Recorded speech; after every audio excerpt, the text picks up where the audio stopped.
I think I have finally cracked the code of never skipping a task in monk mode ever again. And this is very rare because usually it never happened before. I think this is relatable for a lot of people where we start monk mode all excited, all motivated, and we go by the first few days and everything was alright. Perfectly as planned. Like we check every box and stuff like that. But then there comes a day, maybe around day 4, something like that. Usually with me, it's like in the first week, and we skip a variable, skip a task in a day. Because, life gets in the way. Maybe something, we get busy, maybe something got in our plans, or, maybe we're just borderline lazy.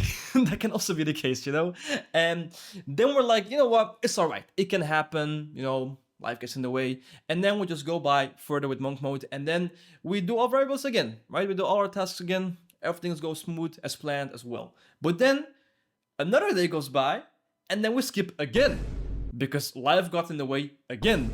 And that keeps on happening. And then we get demotivated because now we're like, oh, that's the second time that I've skipped it. It's the third time that I've skipped it. And then we begin to slowly get into this rabbit hole where we slowly but surely just go back to our normal routine before we started monk mode, where we just do sometimes some variables and some tasks and sometimes not. But more often than not, we just don't do anything and we just go back to our usual routine. At least that's how I always experienced it. But now I think that I found a reason and also found a solution to never do that ever again. And since I'm now in monk mode again, I think that I'm fairly confident that I'm able to actually achieve every task in my list of monk mode for the whole monk mode period.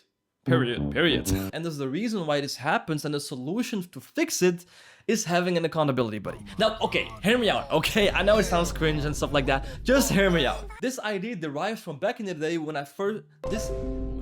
This idea derived back in the day when I started NoFap.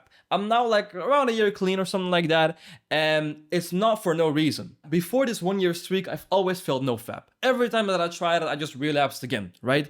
But this was a huge problem because this is like a real sin. It's like a direct sin that has a big consequence because, I'm a proud Muslim, alhamdulillah, and it's a sin in our religion to masturbate, right? And so I had to stop this. And a very good friend of mine had the exact same struggle as me. And we were talking about it, and then we basically came to the conclusion like, why not do it together? Why not do NoFap together? The reason why we wanted to do it together is because we respect each other a lot. Like we kind of see each other as rivals, and it's like a healthy competition because, we're men and we like to compete and stuff like that. And so, this may sound extreme, but we actually made a full-on contract where we basically put on the rules and the consequences if we didn't follow the rules, and then we put our signature. And the thing is, the moment we signed that contract, everything went so easy and so smooth, like I kid you not. Because now I have accountability, and if I break the rules, so if I skip a variable, I take a direct consequence because of it. And I can't run away from that consequence because my friend keeps me in check. I'll maybe go more in depth about it in like a future video,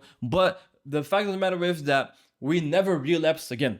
And we never even had a thought of relapsing again because, in all honesty, the consequences were just too severe. And so now back to the topic of monk mode. I have a friend that also does monk mode sometimes, and he's basically in the same boat as me, where he does monk mode, but then he skips a couple of variables after a couple of days, and then a couple of days later, he goes back, or like a couple of weeks later, he goes back to his daily routine, right?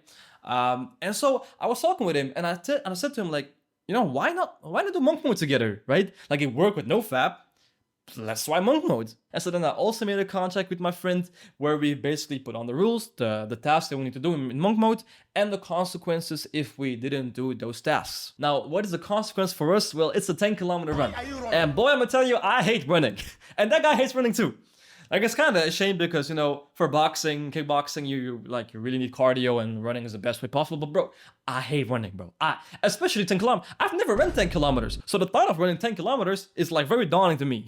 And now if we have the thought of even skipping a task in monk mode, we immediately go back to, oh man, I need to run 10 kilometers for that. And all of a sudden, I want to do my task in monk mode. Now we just never want to skip my task because the consequence of 10-kilometer run is just too severe. The consequence of skipping a task far exceeds the monetarily benefit that we get from skipping a task, which, in all fancy words, is just an escape for laziness. Because think about it, I rather want to go to the gym for like 1 hour than do a 10-kilometer run for like 2 hours. I don't even know how long 10-kilometer run takes, but I think it takes 2 hours, something like that. Boy, I do not want to run again. But now, Muzaffer, what if life gets in the way? Like, what if there's actually something going on in your day that you just cannot, You cannot ignore it, right? So you cannot do your task. Well, we have a solution for that. We have a Joker card system where we basically have one Joker card that we can use once every 2 weeks, where we can, basically take a break from our tasks for one day. Now, let's say, for example, one of my tasks is exercising, right? And imagine the moment that I wanted to exercise, suddenly there's something happening in town. It's a one-in-a-lifetime experience. It's super fun. All my friends are gonna go there. And now I have to choose between, oh, wait, I need to exercise or I need to go to town, right? Well, that's the exact moment that I can use a Joker card. This kind of gives a feeling of choice, and that is a very important aspect to all of it, because if you do not have a feeling of choice, then you just basically are a slave to your contract, right? You're like a robot, right? With having a choice like that, you can really just weigh out the odds if the thing that you want to do is worth using a Joker card for. And it really opens up your perspective, because more often than not, it's not really worth your Joker card. More often than not, you will think, you know what, maybe I will just save my Joker card for a better occasion. And that opens perspective. So maybe you can try it out too. Maybe you have another friend that also does monk mode. Make a contract with him. Like, have an accountability buddy and do it together with consequences and rules. And maybe, it will work out better for you. I will keep y'all updated of my monk mode journey. It's gonna be a 2-month monk mode journey. I'm gonna put all this theory into practice.